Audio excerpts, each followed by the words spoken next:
Hi guys, welcome back to my channel. It's Aya. Today we're going to talk about grade 12, our experience in grade 12, what tips and advices we have for you guys. But first, let's introduce ourselves. So I'm Aya. I'm an architecture student from Koya University. I got an average of 96.39 in grade 12. This is my friend. Hi everyone, I'm Rawan and I got 97.72 on the 12th grade and I study general medicine right now, stage 1 just like Aya. So why I chose her today as a partner and why I made this video with her is because I could say we spend like 80% of our grade 12 together, if not 90. During the revision time especially. Yes, and we would ask questions to each other, we would ask for explanations. Basically, we were my private teacher. and my private teacher. So we were spending a lot of time together, not wasting it, but like studying together and, you know, basically, Productive. yes, General. basically Being productive. study mate. Yes. Yes. So we will go on with some of the questions that our friends or grade 12ers asked and they told us. Maybe some of them we already had during the Yes, 12th grade. exactly. We'll try to answer most of the questions that you guys have, and if you have any other questions, write it down below. So I could say our sleeping and waking up schedule was super different. I would wake up at 5:30 around that time, and she would wake up at 11. 10. So late. Like that, yes. I remember at a specific time, she would break down and say, I don't have a good sleeping schedule. You can tell them about this. Yeah, actually I thought I wouldn't achieve my dream because of my sleeping schedule. Because you know, when you go and see those videos on YouTube or anywhere, anyone you ask even, they would say waking up in the morning is the best time to study because you focus more, your concentration is really high. But you know, not everyone is the same. But I did not know this until I discovered it by the help of her. Yes, she would ask me to wake her up at very early, like 6 or 5:30. And when I would wake her up, after Like I couldn't. yes, half an hour later, I would call her. For example, I wanted to ask a question or something. I would realize she was sleeping again. Yeah, because So- like in the mornings my focus was not the highest, to be honest. So you know, like I could, in my opinion, it depends on the person, but first they have to try the schedules if they don't know which Yes. schedule is suitable for them. Like, you know, in the beginning I tried yours, I saw that it wasn't suitable. But then when I tried what made me comfortable, which is waking up really late but studying at nights, like it worked for me. Yes. For example, for me, I could not study after 8:30. I mean, how much I tried to stay up at night and study late, I couldn't do it. So I think We're opposite. yes, I think you should tailor a specific timetable and schedule for yourself. Yani, you can't just take someone's timetable or schedule and do that the exact same way. No, ask for others' schedule, take ideas from them, but never follow the same schedule. But I think we both agree on having enough sleep. Yes, indeed. I personally got 7 to 8 hours of sleep every night, yani even the night before exams. Many people say, oh, I didn't sleep, I only slept Yeah, for this 2 is a big mistake by the way. A big mistake that people do, that I didn't sleep, I slept for 2 hours. No, you can't focus the next morning of exam. You will ruin everything you study. Indeed. The I think you tried it for an exam at final. We had a final exam and she didn't sleep the next morning. I was studying more than everyone, but because of my sleeping schedule, it was like everything was messed up. So yes, her final mark was not great because of her sleeping schedule. I tried it too. I was like, let me try it. So alhamdulillah, I tried it at finals, not in wizari, and I figured out that I think everyone agrees on this fact that you should sleep enough, which for me is 7 to 8 hours versus 8 to 9 hours, I think. yeah. So yeah. So a lot of students in grade 12, they would either eat a lot or eat nothing. There are people who eat normal, but when they don't eat, it's because I don't want to waste time and those kind of things. I personally had a normal eating habit. I would eat 2 meals a day, usually one, because it's my habit. I mean, it's not because of grade 12. I just don't eat a lot.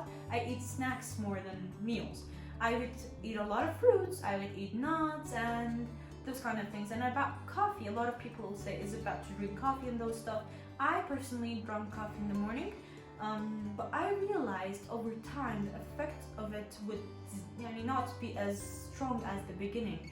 And there are so many times that when I drank coffee, I would rather be sleepy than to wake up. And it's not only my experience. A lot of my friends and family members said that when I drank coffee for a long period of time, the coffee's effect would disappear basically. And about water, I think we could both agree. Yeah, staying hydrated is one of the most important things, if it's not the most, because you need oxygen, your brain needs oxygen, and also something else, like personally, I wasn't as healthy as her, but one thing I want to mention is the breakfast, which is something so important. I used to not have breakfast a long time ago, before 12th grade, but during the revision time, it was the only healthy thing I had actually, but it was really helpful, and not only to me.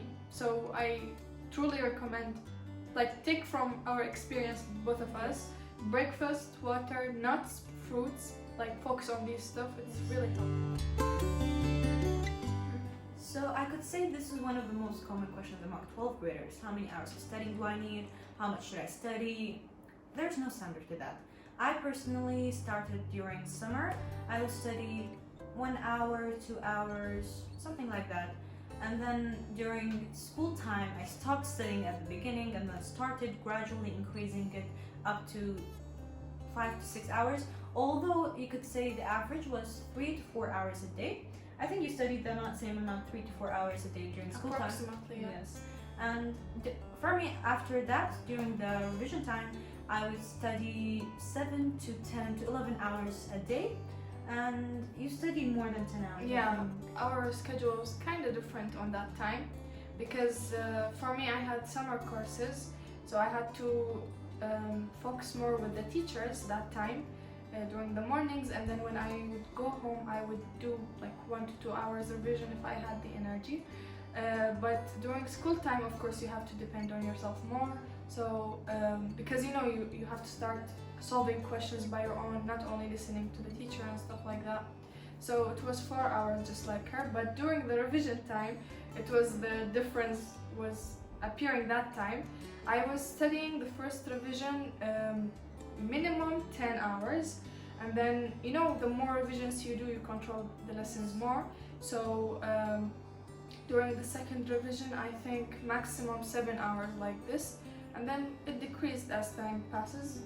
We reached, before wizary exams, we were super relaxed because we control the subject. I did the day before biology exam, although take into consideration our period of time that we had for revision, it was so really long.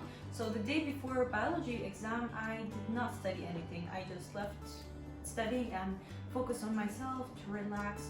Meditation. Yes, meditation and those kind of things. So personally, although it was a standard for me, 7 to 11 hours a day, it didn't decrease to like hers 4 hours, but still it was like the energy was drowning from me and I couldn't study because it's so normal, you get bored as time passes. But the point here is that I think we both agree on the fact that we don't have to focus on the time more than the way of studying. Yes. You have to study in a way that you focus more and you find the perfect time for you to focus. For example, for me, I think most of us, after lunchtime, we're more relaxed, we need a nap and stuff like that. So during those times, I was leaving the easy stuff to study them, and the hard stuff I would study them when I am so focused, for example, mornings or evenings. But as someone said, the quantity is not that important as much as quality. Yes, indeed. Quality is the key. Yeah, and also something else, not every studying is studying. Like many people study for 10 hours or 20 hours even, but nothing enters to their mind because there's zero focus, because their mind is distracted with thoughts. Most of us think that distraction comes from phone, from friends, those can be other stuff too. And thoughts is a very common distraction for 12th graders. They think, for example, the most common thought that comes to mind is, will I get a good mark? Will I pass? Will I go to negative thoughts? Yes. Exactly. So eliminating those thoughts from your mind and not getting distracted by them is a very great way to focus on studying. And always remember, your enemy is yourself before anyone else. I personally didn't have any private teacher. You had, I think, one. I had only one private teacher, and I remember the stress I had about that. I don't have a private teacher, I won't pass, I won't get a high mark, and those kind of things. I would look around me, everyone had private teachers, they were saying this teacher is good, this teacher is bad. But that was not the case. Like, if you had a private teacher, you would get a high mark. If you didn't have a private teacher, you wouldn't get a high mark. I know some of my, like, let's say, classmates or other friends from, not from our schools, they had private teacher, yet they did not get a high mark and they passed 12th grade by 2 years. On the other hand, some of our... Yeah, I know some people with me in general medicine, which means the top students, they did not have any private teacher, yet they're in top 3, let's say. So, like, it's definitely not depending on that. But if you have a, you know, you have to know yourself before going to 12th grade or during this journey. So let's say you had a problem in a lesson or two. Obviously you're not going to have problem in all of them, but there are some people that suffer from language or scientific lessons. Then once you have problem in them, you can definitely, no problem, take private teacher for them, but not all. I do not like suggest, because you know, it's like there is a misunderstanding about it. It's not hard, but it needs you to deal with the subject. Yani you need to sit and study by your own, memorize, because the teachers will not memorize the tables for you. The teachers will not put the thing in your mind. They will just explain, make it clear, and then you have to go solve questions by your own. So yeah, I think you have to depend on yourself so much. It's more, you will waste time if you have both school and private teacher. I know some especially if it's like all lessons. Like, yes, all lessons. Yeah, there are some students who have all the private teachers and they did not follow school. They did not come to school, most of them.